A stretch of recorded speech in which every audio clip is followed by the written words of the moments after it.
भारत निर्वाचन आयोग की यह उड़ीसा यात्रा जो आप सब जानते हैं आगामी लोकसभा चुनाव और जो राज्य में चुनाव होने वाले हैं उनकी समीक्षा के क्रम में की गई। ये भी आपको अवगत है कि 2024 में 4 राज्यों के और चुनाव होने हैं, जिसमें आंध्र प्रदेश, उड़ीसा, अरुणाचल और सिक्किम भी शामिल है। तो ये जो प्रिपरेशन की रिव्यू है ये स्टेट्स और पार्लियामेंट के इलेक्शन 2024 दोनों के लिए। So first of all, I would like to, on the behalf of Election Commission and through your medium, would like to say that we are fully prepared to conduct 2024 parliamentary elections and also the state assembly elections. Every preparation is almost complete. And in that sense, before I start my presentation, I would like to request through you from the commission side that all the voters of Odisha should come and participate in this festival of democracy. So सभी से बहुत ही विनम्र अनुरोध है सभी उड़ीसा के voters से कि आपके लिए बहुत तैयारियां की हैं हम लोगों ने और करने वाले हैं, तो जरूर वोट डालने के लिए आएँ। युवा वोटर्स हों या महिला वोटर्स हैं या हमारे दूर दराज के क्षेत्रों में इनएक्सेसिबल एरियाज की वोटर्स हैं। तो ये चुनाव का पर्व है, देश का गर्व है, इसमें जरूर पार्टिसिपेट करें। So friends, the commission began its visit yesterday, met with the political parties. That is a tradition, we first hear all the political parties so that whatever they have to tell us, whatever they have to have issues, they tell us.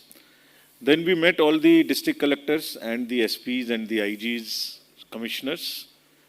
Thereafter, we met today morning all the enforcement agencies of the central department and the state departments, and thereafter the chief secretary, DG and other senior officers of the states. So I brief you about what happened in those meetings, what were the issues and what is our reaction. So I'll give you full brief on this so that you are fully aware of what is happening.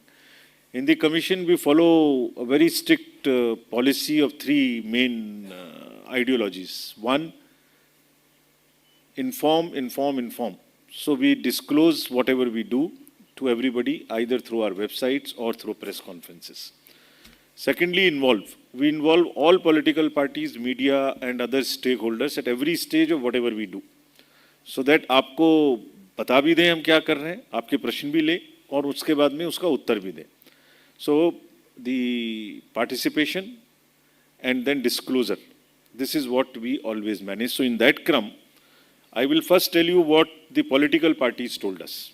हमने जो meetings की उसमें national party के रूप में आप, BSP और बाकी नेशनल रीजनल पार्टी के रूप में आप, बीएसपी, बीजेपी, बीजेडी, सीपीआईएम और इंडियन नेशनल कांग्रेस, इनके प्रतिनिधि हम लोगों से मिलने आए. तो पहले मैं आपको ये बताता हूँ उनका क्या कहना था, बिकॉज उनको जो कहना है वो हम सुने और उसका जवाब दें, ये सबसे ज़्यादा इम्पोर्टेंट है. So the main issues inter alia were that first demand was that we ensure the neutrality of the government machinery. Many parties stated that the administration is perceived to be not neutral, so they favor a party in power. Therefore, the level playing field should be established and administration should become totally aligned to this principle. There was also an apprehension that during elections, the facilities and entitlements which are given to the political parties, जैसे ground उनको देना है, vehicles की permission देना है, loud speaker की permission देना है, तो वो उनको नहीं मिलती है, दूसरों को जल्दी मिल जाती है. तो एक लेवल प्लेइंग फील्ड होना चाहिए, that whatever entitlement the political parties ask for, they should be given to everybody equally. Then administration last election में was not all that alive to checking the violence. There was violence which happened in last elections in certain areas. तो उनको पूरी तरीके से energise किया जाए कि यहाँ वायलेंस ना हो. ऐसा भी लोगों का कहना था, कुछ पॉलिटिकल पार्टीज का, नॉट ऑल, कि गवर्नमेंट व्हीकल्स और को या एम्बुलेंसेस को यूज़ किया जाता है कुछ इरेगुलर सामान ले जाने में, जिसमें कैश भी शामिल है. ऐसा उनका परसेप्शन था, उनका कहना था.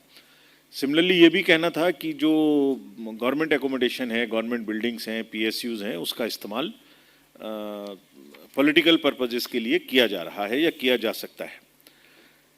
ये एडमिनिस्ट्रेशन से रिलेटेड थी। दूसरी उनकी रिक्वेस्ट थी कि ईवीएम्स को जो है वो सबके सामने में एक दो जगह में सील नहीं किया गया था लास्ट टाइम, उसको इंश्योर किया जाए। जितने वेयर हाउसेज हैं उनमें सब में सिक्योरिटी पूरी तरीके से प्रोवाइड की जाए, जिसमें खास तौर से सीएपीएफ की यानी सेंट्रल फोर्सेस की सिक्योरिटी भी हो स्टेट के साथ साथ। देन उनका ये भी कहना था जब इलेक्शन ख़त्म हो तो कितने वोट पड़े उसका एग्जैक्ट खाका, उसका एग्जैक्ट हिसाब किताब फॉर्म 17C के अंतर्गत कैंडिडेट्स को के एजेंट्स को दिया जाना चाहिए, ताकि पूरी ट्रांसपेरेंसी बनी रहे और कोई भी उसमें चेंज का प्रॉब्लम ना हो। दो और स्पेसिफिक थी उनकी डिमांड्स कि कुछ कैंडिडेट्स ऐसे हैं जो न्यूज़पेपर्स चलाते हैं या पॉलिटिकल पर्सन्स हैं, तो पेड न्यूज़ को चेक किया जाए। ऐसा ना हो कि न्यूज़ के फॉर्म में पार्टी प्रमोशन या अपना प्रमोशन किया जाए, उसको आप पेड न्यूज़ के रूप में माने। ये भी कहना था उनका कि जो कुछ एक पार्टी का जो एडवर्टाइजमेंट्स आ रहे हैं उसमें सिंबल यूज़ हो रहा है पार्टी का, that is also against the norm on the symbol orders and also misuse of public funds. These were the demands.